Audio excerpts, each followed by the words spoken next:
জান, আজকের রোজাটা না রাখতে পারি না বুঝছো। মানে রোজাটা ভাঙা ফেলা হয়েছে বলতে কি, রোজাটা রাখতেই পারি নাই ভোর রাতে। সমস্যা হলে রাখার দরকার নেই।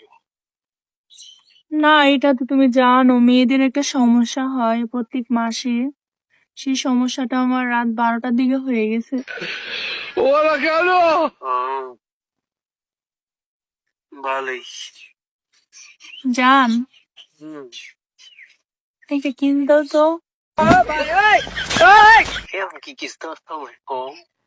না, রোজাটা মুখে রেখে যদি আমার একটা কিস দাও বরকত হইব রোজা। ও, এগুলো মানুষের আমার সাথে। থাকুক, তুমি তোমার বউরে দিবা, দাও আচ্ছা দাও।